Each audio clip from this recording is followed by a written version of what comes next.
moi de bien veiller sur la vie de nos deux fils. Méfie-toi de mon frère comme de la peste. Ne le laisse pas leur extorquer la couronne de notre lignée. Après la mort de Carloman, Charlemagne se proclame lui-même monarque absolu du royaume franc. La veuve de Carloman prend alors la fuite avec ses deux fils et se réfugie à la cour du roi des Lombards, Didier. Celui-ci adresse une demande au pape Adrien Ier. Je vous en prie, sacrez chacun de ses enfants, successeurs de Carloman. Ils sont ses fils. Je vais donc y réfléchir.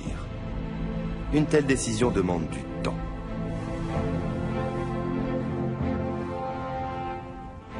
L'heure n'est plus à la guerre. Elle est aux alliances. La guerre, mère, est engagée depuis longtemps. Que signifie cette attitude? Elle signifie que moi, Charles, roi de tous les Francs, prendrai désormais toutes les décisions importantes. Et cette fois, tu n'as plus voix au chapitre. Charlemagne rompt les relations avec sa mère et se prépare à mener une offensive contre les Lombards. Pour cela, il sait qu'il a besoin de l'appui des princes francs. De retour à son campement, il prend une décision qui surprend tout son entourage. Mais laissons pour l'heure un répit aux Lombards. Allons plutôt nous occuper des Saxons. Charlemagne pense qu'il réussira à soumettre rapidement les Saxons. Un roi à cette époque devait toujours faire la guerre. C'était son activité principale.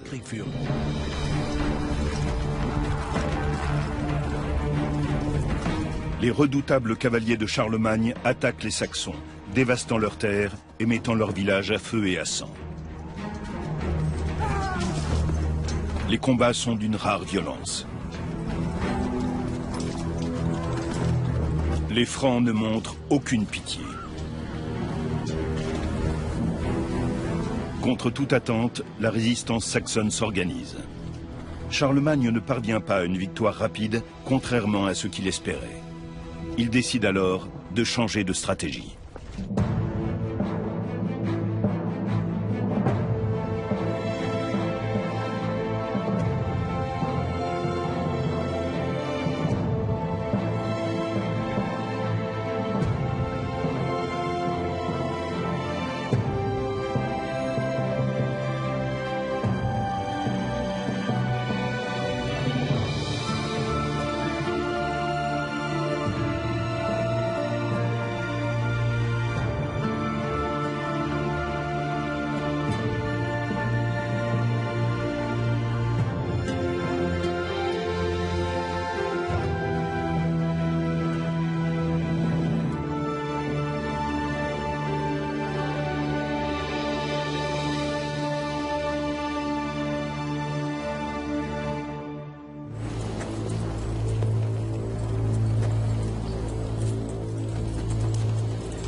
Charlemagne se rend au sanctuaire païen des Saxons, le légendaire Irminsul.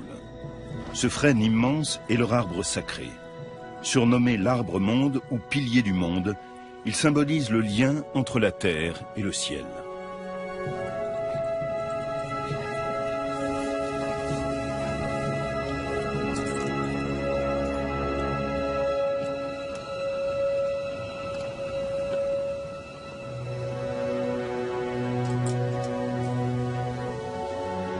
Brûlez-moi cet arbre. Mon roi, sauf votre respect, cet arbre doit être ce que les Saxes ont de plus sacré. L'Irminsul symbolise le lien direct avec leur dieu. Ce n'est pas comme une église faite par l'homme que l'on peut reconstruire quand bon nous semble.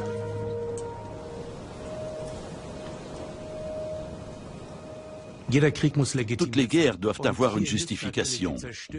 Ici, Charlemagne tire parti de la destruction d'un sanctuaire païen pour légitimer sa stratégie militaire. Dès le départ, son but est d'affaiblir le paganisme, puis de l'éradiquer. En lieu et place des lieux de culte païens, il veut édifier des églises et des structures ecclésiastiques chrétiennes. La destruction d'Irminsul, l'arbre sacré, est un acte de conquête qui s'inscrit dans cette stratégie. Diese schnelle Eroberung der Irminsul.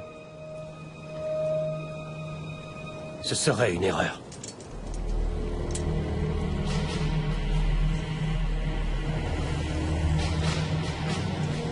Brûlez cet arbre.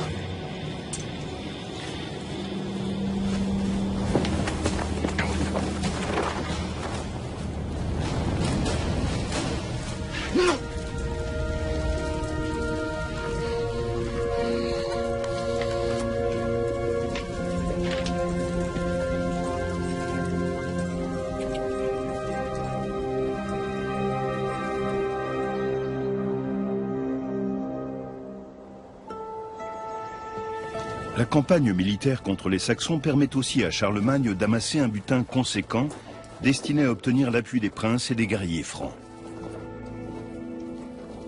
Au cœur de la forêt saxonne, Charlemagne et ses hommes découvrent par hasard une caverne secrète qu'ils s'empressent d'explorer.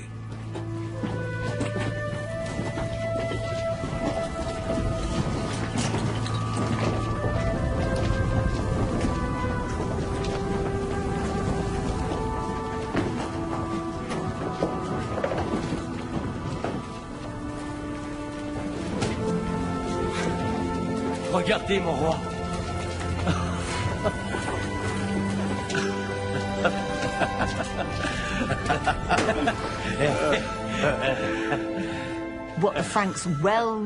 Les Francs savaient que les Saxons possédaient un trésor qui leur assurerait de grandes quantités d'or et d'argent. En 772, Charlemagne avait besoin d'argent, car il essayait de consolider son pouvoir, et il voulait replacer sous son autorité ses neveux, réfugiés à la cour de Lombardie. Il y avait donc un lien entre les différents théâtres de guerre. Dans le même temps, à Rome, le pape Adrien doit prendre une décision qui sera lourde de conséquences. Roi Didier, vous êtes venu jusqu'à moi pour que je reconnaisse comme héritier légitime du royaume franc les fils du défunt Carloman. Après avoir longuement réfléchi, nous sommes arrivés à la conclusion, que Dieu veuille nous entendre, que la couronne du royaume de Carloman devait revenir au seul héritier légitime, j'ai nommé le roi Charles.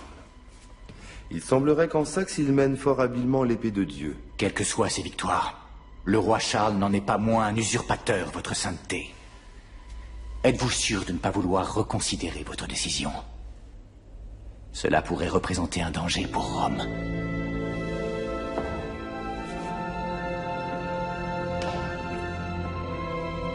Seriez-vous en train de me menacer?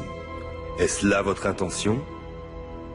Je pense avoir été clair. Ma décision est prise.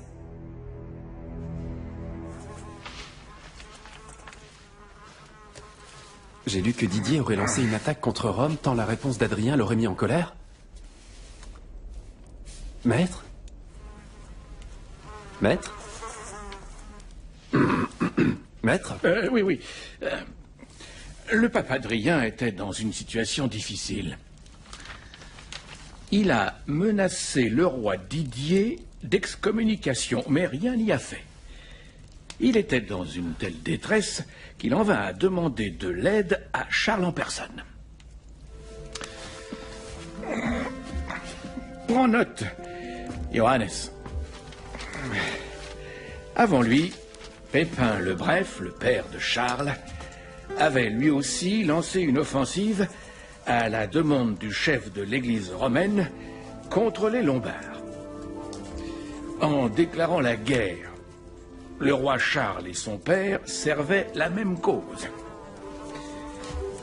Mais cette nouvelle campagne posa plus de problèmes que celle menée par Pépin et ne connut pas non plus le même dénouement. Vers 773, l'idée d'une campagne militaire contre les Lombards était certainement loin de faire l'unanimité.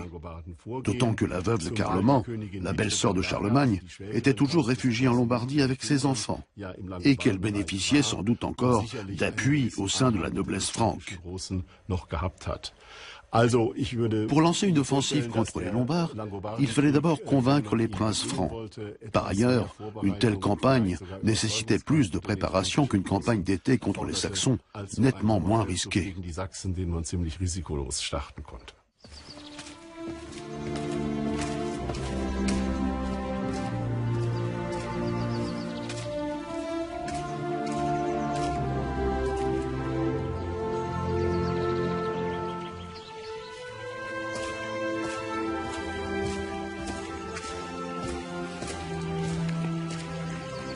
Votre Altesse, pardonnez-moi. Je viens seulement d'être informé de votre présence. Je n'avais pas annoncé ma venue. Et que nous vaut l'honneur de votre visite?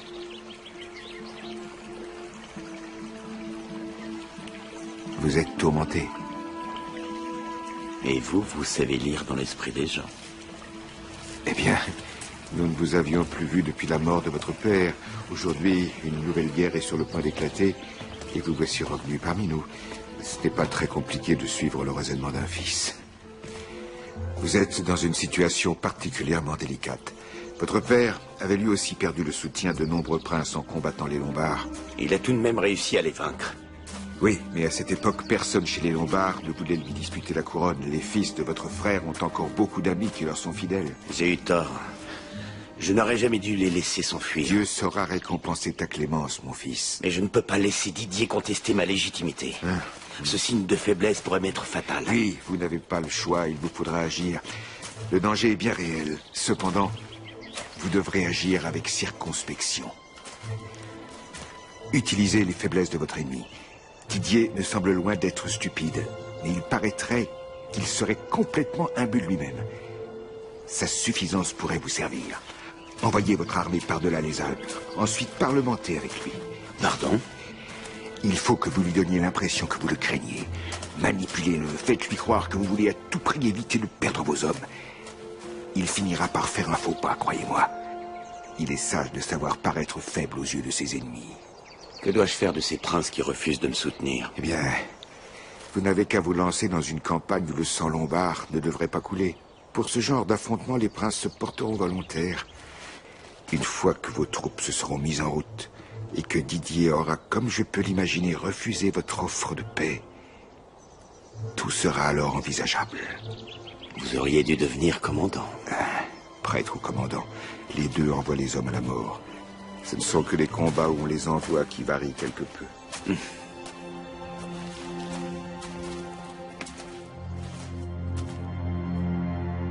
À l'été 773, Charlemagne décide finalement de lancer la campagne contre les Lombards. Il franchit les Alpes avec deux armées. L'une passe par le Val d'Aoste et l'autre, qu'il conduit lui-même, passe par le col du Mont-Cenis. Les deux armées doivent se rejoindre à l'ouest de Turin, dans la combe de Suse. C'est en tout cas le plan initialement prévu. Ces armées comptent plus de 3000 hommes. Aux soldats de métier s'ajoute 1 millier d'hommes venus de la cour du roi.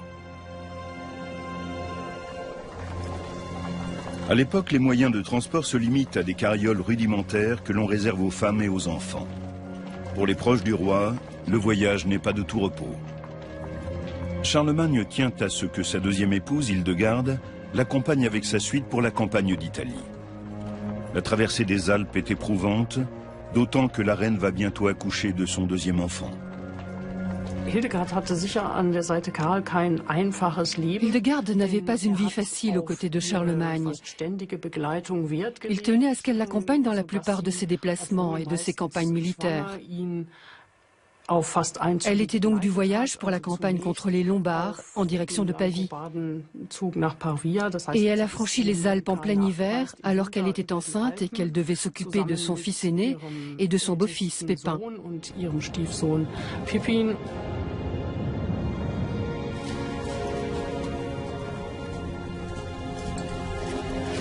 À l'époque du Haut Moyen-Âge, la traversée des Alpes est une aventure périlleuse, surtout lorsque la neige et la glace entravent la progression des troupes.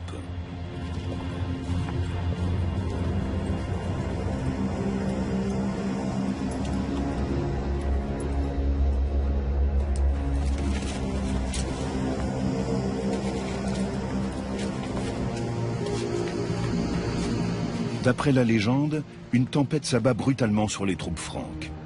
Par miracle, elles échappent au danger et peuvent continuer leur route.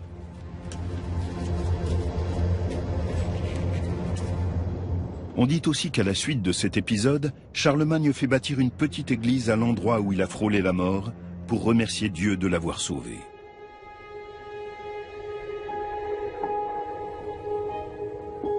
La petite église de Saint-Benoît-de-Mals est l'un des rares édifices religieux de l'époque carolingienne encore bien conservés. Elle abrite une fresque qui nous offre un témoignage sur l'habillement de la noblesse franque au 8e siècle. Le seigneur représenté sur la fresque tient devant lui une épée richement décorée. Son identité a fait l'objet de nombreuses spéculations. On pense qu'il pourrait s'agir d'un noble proche de Charlemagne ou de son fils Pépin. La traversée des Alpes se poursuit encore pendant plusieurs semaines. Comme il fallait s'y attendre, le roi des Lombards refuse la proposition de paix que lui fait Charlemagne. Ce dernier met alors en œuvre un autre plan. Lors de la campagne contre les Lombards, il fallait contourner les fameuses écluses, le point le plus étroit de la combe de Suse. D'après certaines sources, on sait qu'une troupe de Francs a contourné ces écluses et a attaqué les Lombards par derrière. La rapidité de l'intervention de Charlemagne en Haute-Italie ne peut avoir qu'une explication. Il a sûrement rallié à son camp des partisans de Didier. Pour cela, il a peut-être eu recours à la corruption, à moins qu'il n'ait utilisé ses talents de stratège.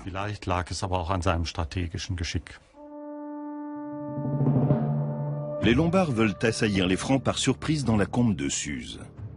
Mais ils sont loin d'imaginer qu'une deuxième armée franque va fondre sur eux depuis la crête qui surplombe le vallon. Pris de court, Didier et son armée sont contraints de se réfugier derrière les remparts de Pavie, capitale de la Lombardie. Un chroniqueur de l'époque consigne l'arrivée de l'armée franque devant Pavie. Puis le grand Charlemagne est apparu en personne. Son armée de cavaliers, en ordre de bataille, emplissait toute la plaine, et leurs armures reflétaient l'éclat du soleil.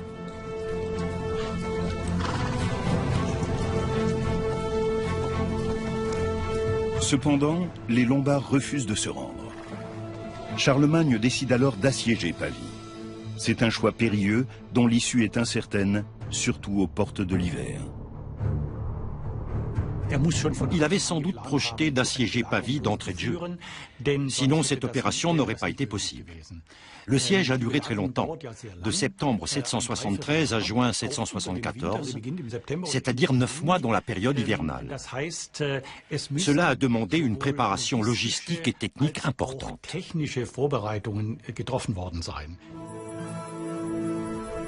Pour soutenir le moral des troupes, Charlemagne organise des fêtes tout au long de l'hiver au pied des murailles de Pavie.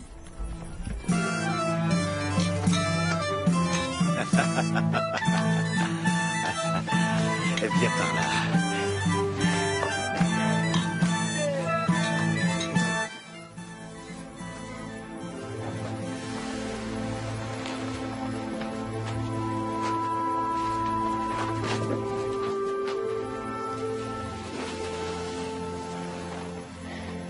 Votre sœur a de la fièvre.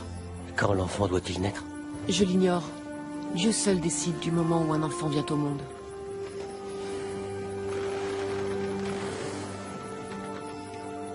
Mon frère, tu t'inquiètes trop pour moi. Je vais bien. Tu ne devrais pas être ici. Je suis à ma place. Je dois demeurer auprès de mon époux, c'est le devoir d'une reine. Aucun de nous ne devrait être ici.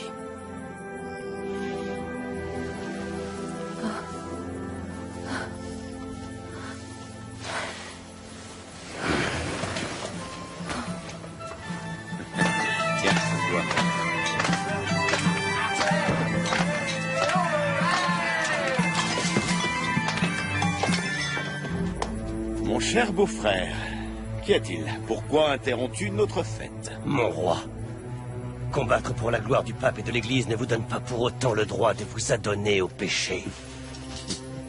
Tiens-moi encore. Seul un bon chrétien pourra remporter cette bataille, et j'ai bien peur de ne pas en voir un seul. Pendant que vous festoyez, ma sœur souffre à quelques pas de vous pour mettre votre enfant au monde.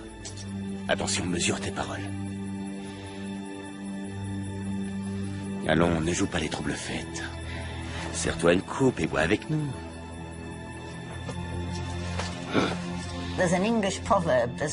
Comme le dit le proverbe, il n'y a pas de fumée sans feu. Même les contemporains de Charlemagne ont dû être surpris par le nombre de maîtresses qu'il a eues. À peine 10 ans après sa mort, on disait qu'il avait été condamné à aller en enfer, où un monstre lui rongeait les parties génitales en guise de punition. La raison de cette punition est plus qu'évidente.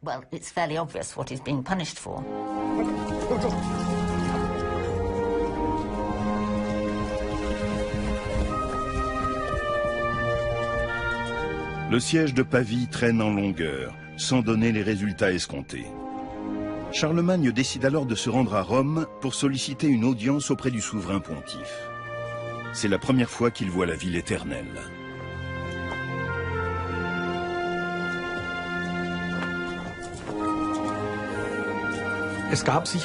Charlemagne se demandait sûrement à quoi ressemblait Rome. Il devait avoir hâte de découvrir cette ville. Pendant toute la période du Haut Moyen-Âge, les gens du nord de l'Occident voulaient aller à Rome. Cette ville les attirait notamment parce qu'ils pensaient qu'elle abritait des édifices en pierre majestueux et ils n'avaient jamais rien vu de tel dans leur pays.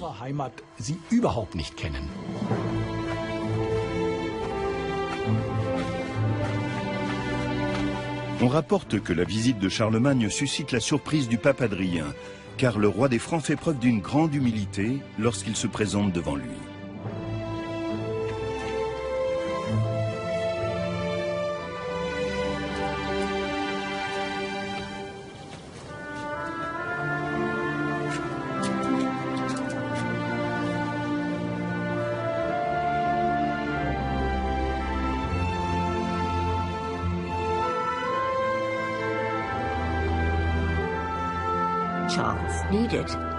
Charlemagne avait besoin d'un miracle.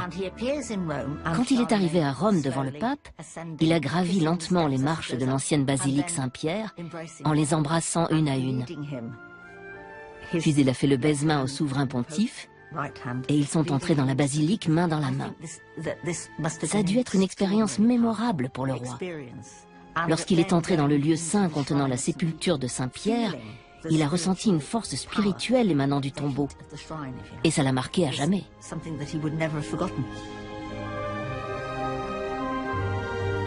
Charlemagne veut implorer la bénédiction papale pour sa campagne contre les Lombards. Pour appuyer sa demande, il sait se montrer très généreux. Il se pose en protecteur de l'Église et confirme devant le pape Adrien la donation faite en 756 par son père, Pépin le Bref, concernant les États pontificaux. En se rendant à Rome, Charlemagne voulait implorer la grâce de Saint-Pierre et demander son soutien au pape pour mener à bien ses actions guerrières contre les Lombards. Cela explique le fait qu'il ait réaffirmé le pouvoir temporel du pape sur les États pontificaux qu'a obtenu ce dernier à la suite de la donation de Pépin le Bref. Il a promis d'ajouter à ses premiers territoires, appelés patrimoine de Saint-Pierre, les régions lombardes qu'il réussirait à reconquérir. Lorsque Charlemagne revient devant les murs de Pavie, les épidémies et la peste ont eu finalement raison de la ville assiégée, qui est contrainte à la capitulation. Loué soit notre Seigneur Jésus-Christ. Oui, et que tous les saints soient loués. Tu vois, Gérold, Dieu a récompensé les meilleurs chrétiens. Vous avez raison, mon roi. Vous avez raison.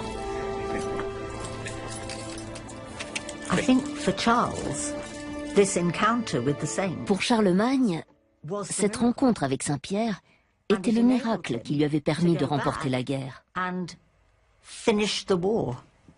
En réalité, la véritable raison de sa victoire était une terrible épidémie qui s'était abattue sur Pavie et avait décimé les Lombards.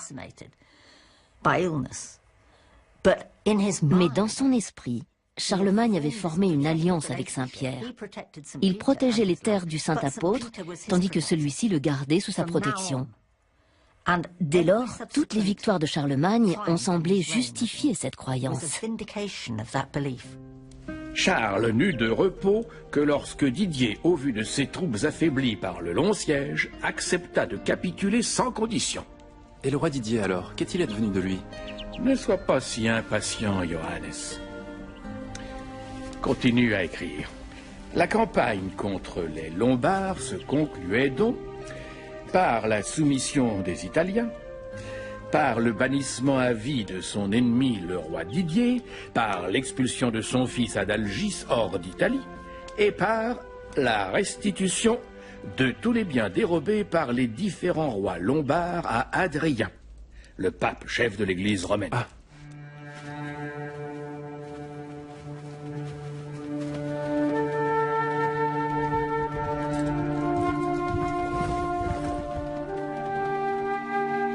Après la défaite des Lombards, Gerberge et ses deux fils, les héritiers légitimes de Carloman, tombent aux mains des soldats francs. Ils sont capturés, puis envoyés en exil.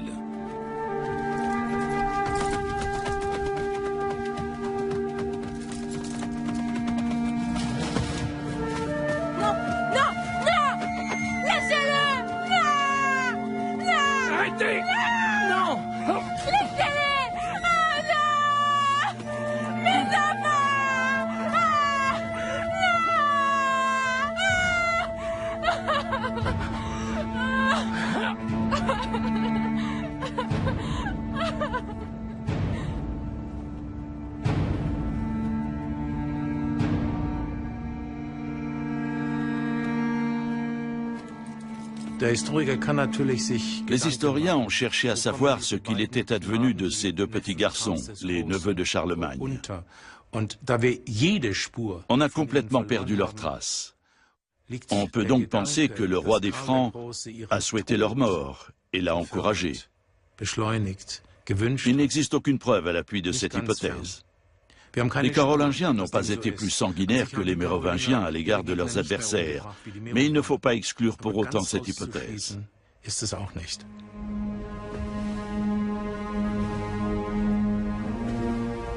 Charlemagne a atteint son objectif. Désormais, il se proclame Rex Francorum et Langobardorum, roi des Francs et roi des Lombards. Il réunit ainsi sous son autorité la majeure partie de l'Europe occidentale. Mais la paix est encore loin d'être scellée dans l'ensemble de son immense empire. Messire, les Saxons, ils se soulèvent. C'est Widukind qui les commande. Dans tout le pays, des églises ont été incendiées. Ma couronne.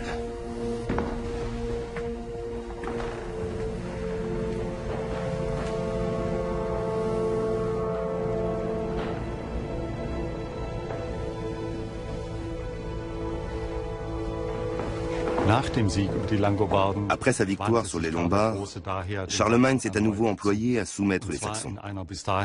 Il n'est venu à bout de leur résistance que par la terreur.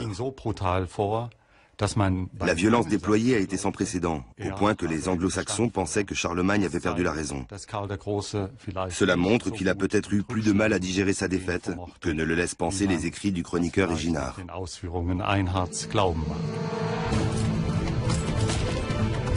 Charlemagne et ses hommes se lancent à l'assaut des rebelles saxons, dans un combat sanglant.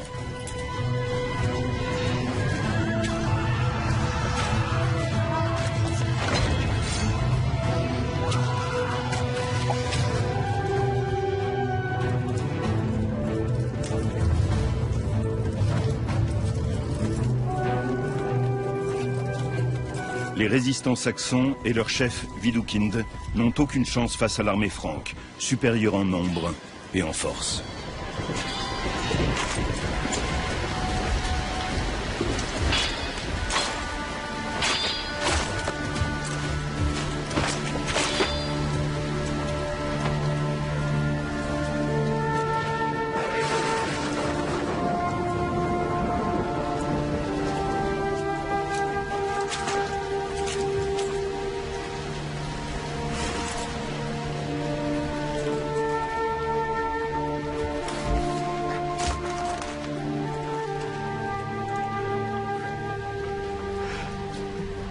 Je vous en prie, ayez pitié de moi, Seigneur.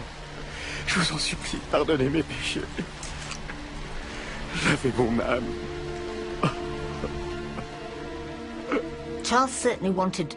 Charlemagne voulait convertir les Saxons au christianisme. Il en avait la ferme intention. Cela impliquait aussi qu'il lui prête serment d'allégeance.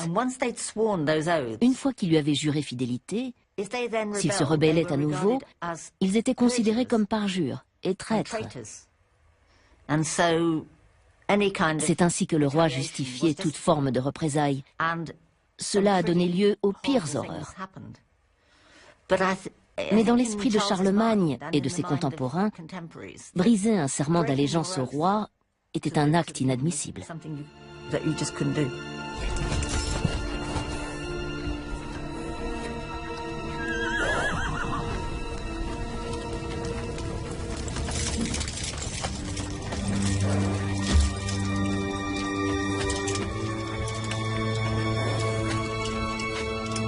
Le chef saxon Widukind se révèle le plus farouche adversaire de Charlemagne.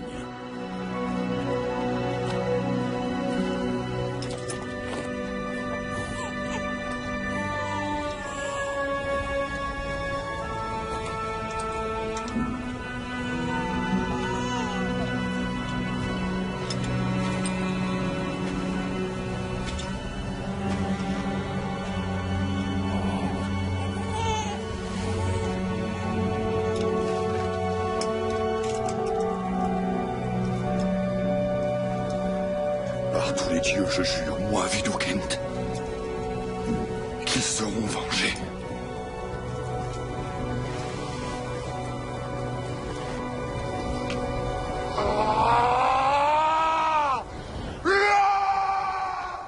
Widukind est le plus grand adversaire de Charlemagne lors de la campagne contre les Saxons.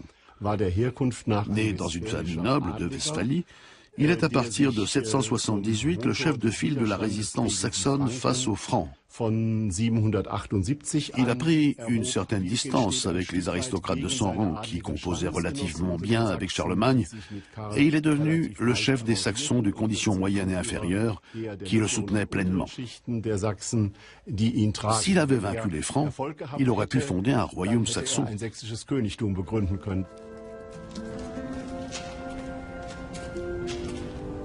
Dis-moi, Johannes, est-ce que tu connais ce proverbe hellène? Le franc doit être ton ami, mais surtout pas ton voisin. Autrefois, tout le monde tremblait devant la force et la détermination du roi Charles. À juste titre. Une fois les Lombards vaincus, il a écrasé les Saxons. Et après les Saxons, il s'est aussitôt lancé dans une nouvelle aventure. Il a continué ainsi pendant 30 ans. Il aura passé presque toutes ces années à faire la guerre. Bon, assez pour aujourd'hui. Ce soir, nous allons chez notre ami l'abbé Santor. Il nous a invités à manger. Moi, je meurs de faim. Oui, moi aussi. Persuadé que la victoire contre les Saxons est acquise, Charlemagne prend ses quartiers d'hiver. À toi, mon fidèle Roland. Montre-nous ce que tu sais faire.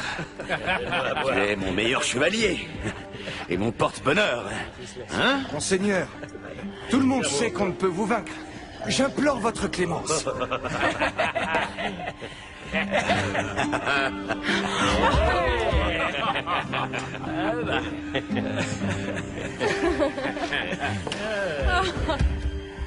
Eh bien, Roland, est-ce que tu aurais peur? Hein? Serais-tu devenu un pleutre? Mon chevalier est un freluquet?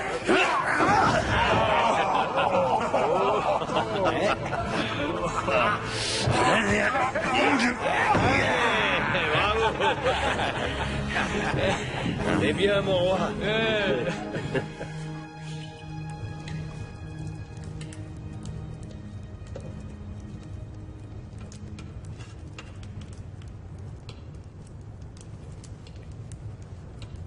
Tu as l'air fatigué. On vient de me demander de prêter main forte au gouverneur de Saragosse dans son combat contre l'émir. La ville est à l'émir de Cordoue, elle est dans l'émirat. Saragosse veut son indépendance.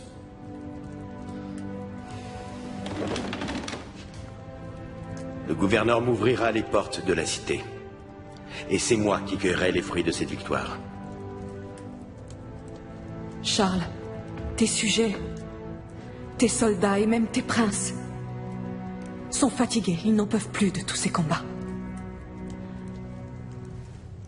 Et moi non plus.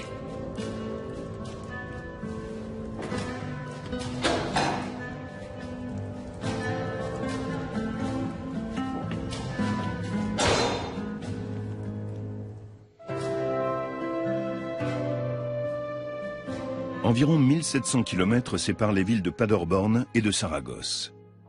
Si l'on totalise toutes les distances que Charlemagne a parcourues au cours de sa vie, entre ses palais et les différents champs de bataille, il a largement fait le tour de la terre. Les souverains du Moyen-Âge voyageaient en permanence. Un monarque devait se montrer dans les différentes régions de son royaume pour être vu de ses sujets.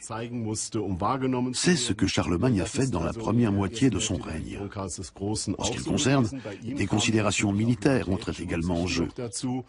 Il faut bien s'imaginer qu'un déplacement a priori pacifique pouvait se transformer en expédition punitive contre quelqu'un que l'on voulait ramener à la raison.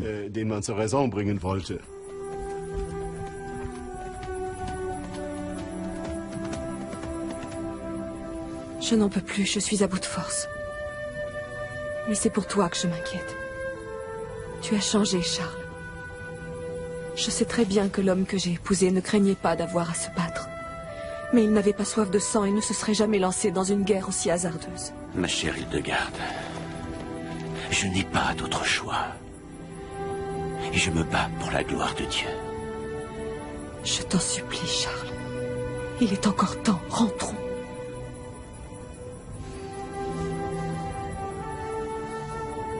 Dieu me protégera. Rentre, tu n'as plus besoin de m'accompagner. Je te laisserai quelques hommes pour assurer ta sécurité.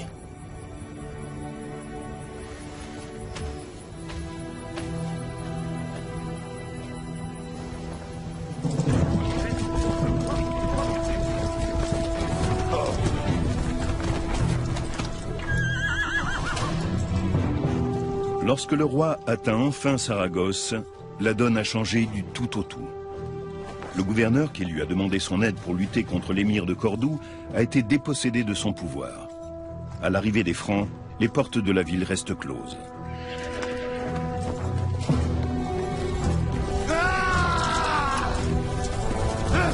Charlemagne ne renonce pas pour autant et veut s'emparer de Saragosse par la force.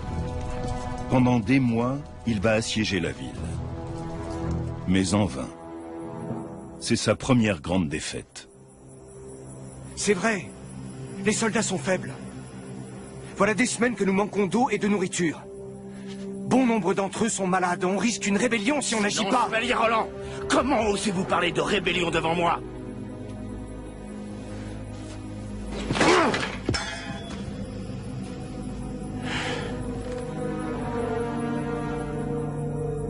La situation est aussi grave qu'elle y paraît.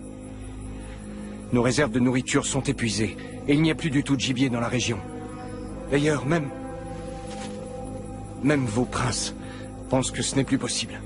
On ne pourra pas maintenir le siège plus longtemps. J'apprécie ta sincérité, mon ami. Mais, dis-moi, où est ma bonne étoile? Dis aux hommes que nous partirons demain. Et toi, Roland, tu te chargeras de protéger notre repli. Charlemagne décide de lever le siège de Saragosse et donne le signal de la retraite. Sur le chemin du retour, il ordonne à son armée d'attaquer Pampelune et de piller la ville.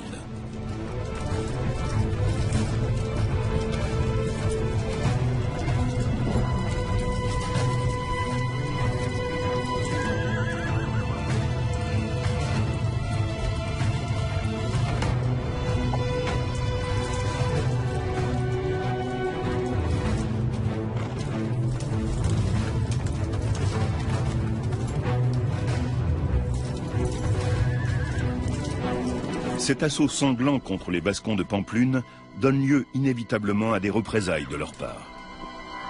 La légende situe la bataille dans les Pyrénées, au col de Roncevaux. Les guerriers vascons tendent une embuscade à l'arrière-garde, placée sous le commandement de Roland, et massacrent jusqu'au dernier des Francs. La mort du chevalier Roland clôt d'une triste manière la campagne d'Espagne. L'attaque des Vascons devait venger le pillage de Pampelune par Charlemagne après le siège infructueux de Saragosse. Disons-le tout net, le pillage de la ville chrétienne de Pampelune était vraiment une ignominie. Voilà pourquoi les Vascons se sont vengés.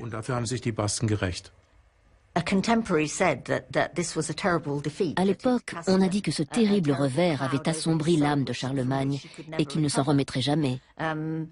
Pourquoi ? D'une part, le roi avait perdu le butin qu'aurait dû lui rapporter le pillage de ces villes. Ça, c'était l'aspect économique de cette campagne. Mais d'autre part, et surtout, l'un de ses plus proches compagnons d'armes, Roland, avait été tué. Pour Charlemagne, c'était une perte terrible. Sa foi et son honneur ont été ébranlés de voir Roland et d'autres hommes de confiance mourir pour lui.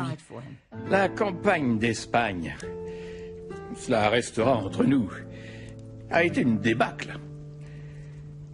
Mais as-tu déjà lu un récit qui relaterait les débâcles de César? Non.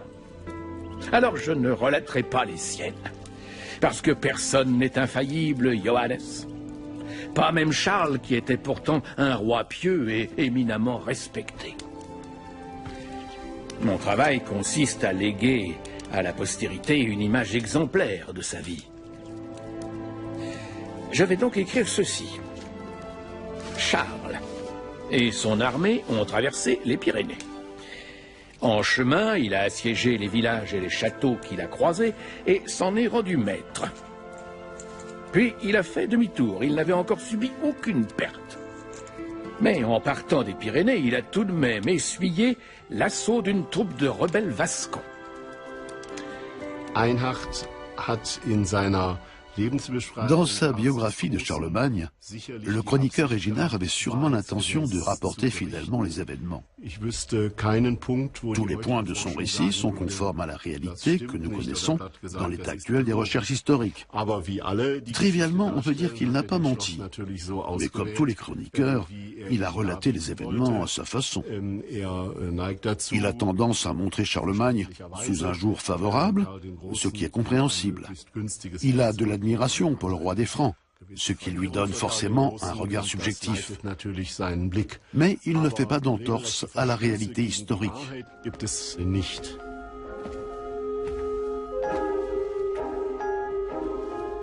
Eginhard n'est pas le seul à avoir passé sous silence ou travesti la défaite de Charlemagne lors de la bataille de Roncevaux. Le camouflet subi par le roi dans les Pyrénées a inspiré les troubadours qui l'ont idéalisé et en ont fait un poème épique, la chanson de Roland. Le manuscrit de Saint-Gall, écrit sur parchemin au XIIIe siècle, raconte la légende du chevalier Roland. Illustré de précieuses enluminures, c'est l'un des plus beaux ouvrages de la littérature médiévale.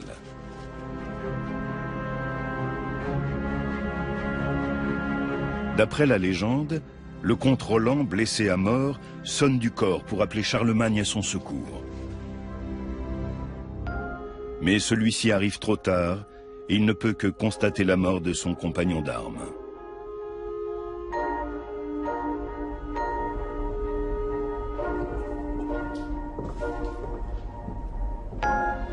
Le manuscrit d'Oxford, rédigé au XIIe siècle, est le texte le plus ancien et le plus complet de la chanson de Roland. Les historiens le considèrent comme le texte original de la célèbre chanson de geste. Le professeur Wolf Steinsiek l'a traduit à partir de l'ancien français.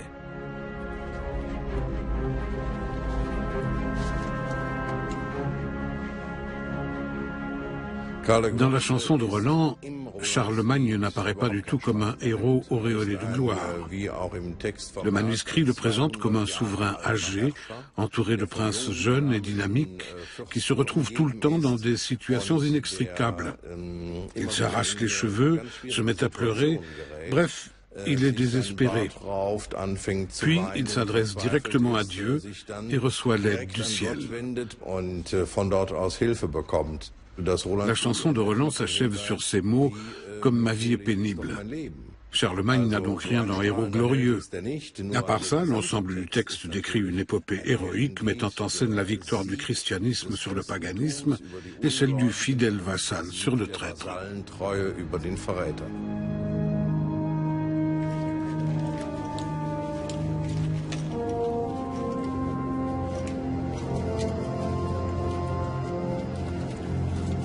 Tandis que Charlemagne est sur le chemin du retour après la bataille de Roncevaux, une nouvelle rébellion éclate en Saxe. Cette fois-ci, les insurgés, réunis autour de leur chef, Widukind, sont prêts à tout pour anéantir les Francs.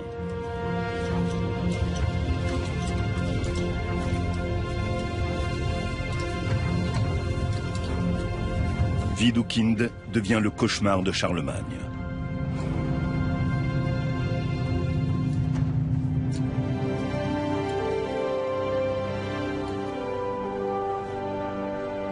Les Francs n'avaient jusqu'alors mené aucune guerre semblable à celle-ci. Une guerre absolument épuisante et qui semblait surtout ne pas vouloir prendre fin. Pourtant, elle aurait certainement pu se terminer bien plus tôt, ça ne fait aucun doute. Si seulement la réputation de traître des Saxons ne s'était pas déjà vérifiée. Continuez, maître Johannes. Il ne faut pas vous arrêter.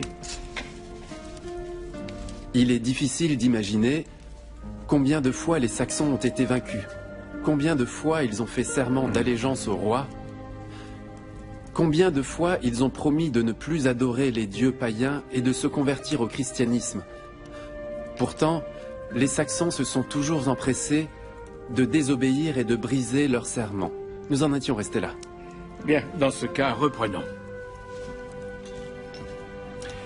Au cours de cette guerre, nombre de nobles ont péri, aussi bien chez les Saxons que chez les Francs. Certains d'entre eux étaient de hauts dignitaires.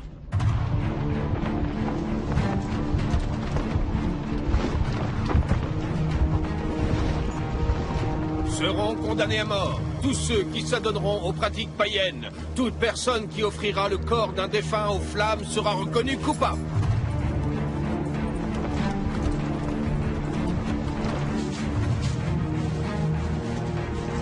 Sera condamnée à mort toute personne qui tuera un autre homme dans le but de l'offrir en sacrifice aux idoles païennes. Sera condamnée à mort toute personne qui ferait montre de violence dans une église ou qui brûlerait une église. Sera condamnée à mort toute personne reconnue coupable du meurtre d'un évêque, de celui d'un prêtre ou d'un diacre.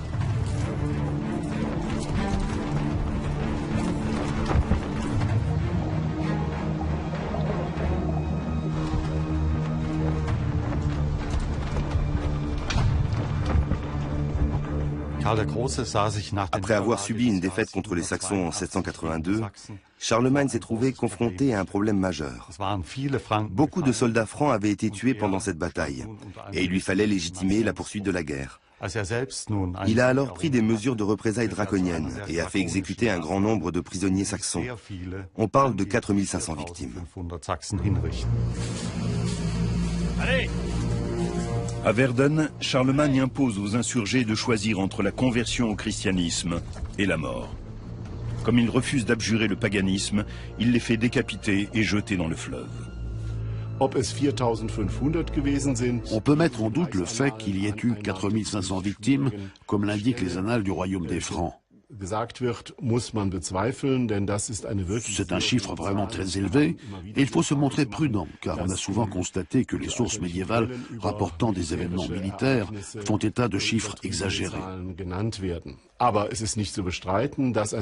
Mais il est incontestable que le massacre de Verden a bien eu lieu, et qu'il y a eu un nombre considérable de victimes.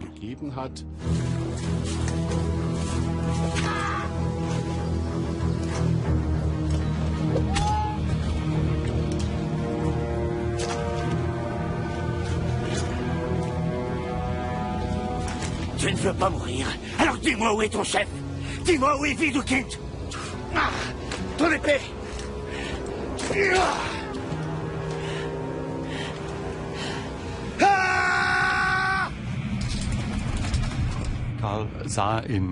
Widukind était devenu l'ennemi juré de Charlemagne. Il remportait régulièrement des combats contre les Francs, mais dès que Charlemagne apparaissait en personne sur le champ de bataille, Widukind se dérobait à l'affrontement direct. Ce comportement a sans aucun doute affecté le roi. Il ressentait cette manière de faire la guerre comme une provocation, pour ne pas dire un outrage.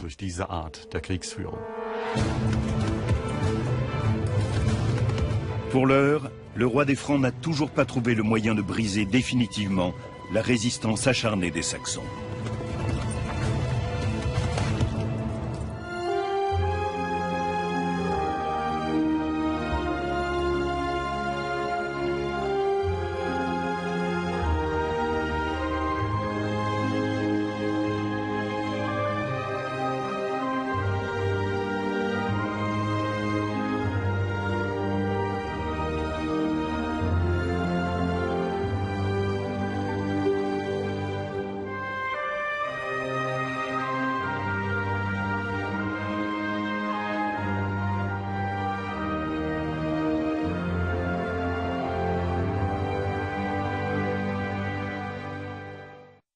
toi de bien veiller sur la vie de nos deux fils. Méfie-toi de mon frère comme de la peste. Ne le laisse pas leur extorquer la couronne de notre lignée. Après la mort de Carloman, Charlemagne se proclame lui-même monarque absolu du royaume franc. La veuve de Carloman prend alors la fuite avec ses deux fils et se réfugie à la cour du roi des Lombards, Didier. Celui-ci adresse une demande au pape Adrien Ier. Je vous en prie, sacrez chacun de ses enfants, successeurs de Carloman. Ils sont ses fils. Je vais donc y réfléchir. Une telle décision demande du temps.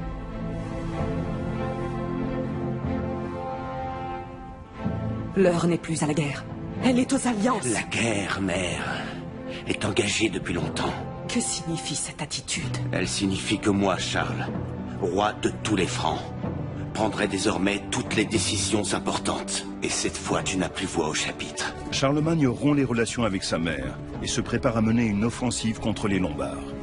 Pour cela, des structures ecclésiastiques chrétiennes. La destruction d'Irminsul, l'arbre sacré, est un acte de conquête qui s'inscrit dans cette stratégie. Diese schnelle Eroberung der Irminsul. Ce serait une erreur.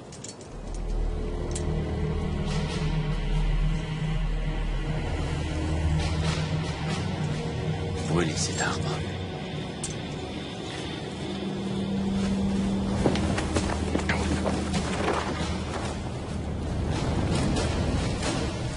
Non!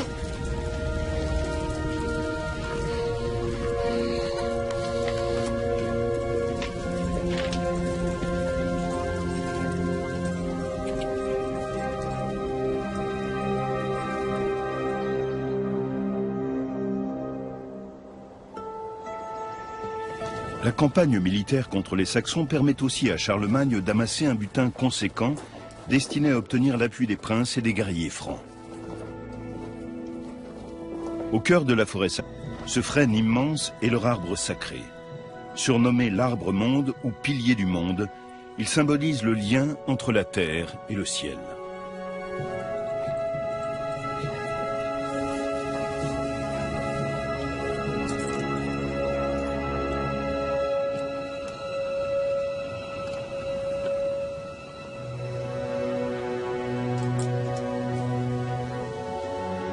Brûlez-moi cet arbre. Mon roi, sauf votre respect, cet arbre doit être ce que les Saxes ont de plus sacré. L'Irminsul symbolise le lien direct avec leur Dieu. Ce n'est pas comme une église faite par l'homme que l'on peut reconstruire quand bon nous semble.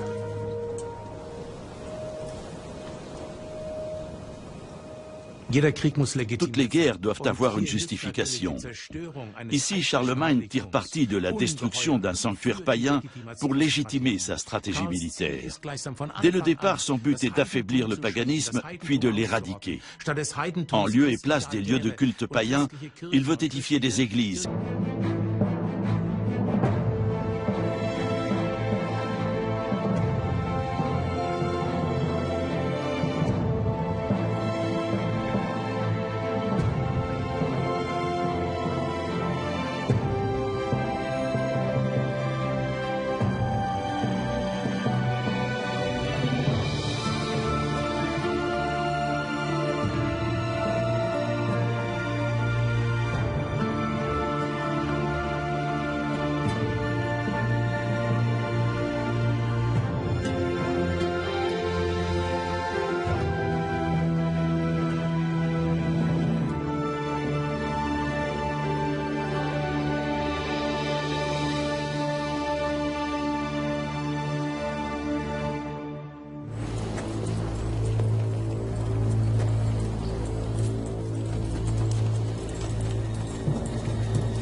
Charlemagne se rend au sanctuaire païen des Saxons, le légendaire Irminsul.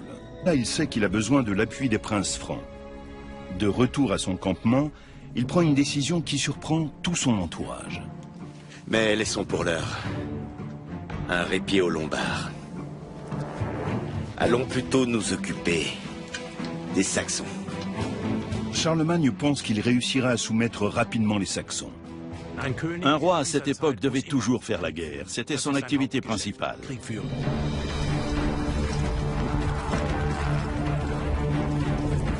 Les redoutables cavaliers de Charlemagne attaquent les Saxons, dévastant leurs terres et mettant leur village à feu et à sang. Les combats sont d'une rare violence. Les Francs ne montrent aucune pitié. Contre toute attente, la résistance saxonne s'organise. Charlemagne ne parvient pas à une victoire rapide, contrairement à ce qu'il espérait. Il décide alors de changer de stratégie.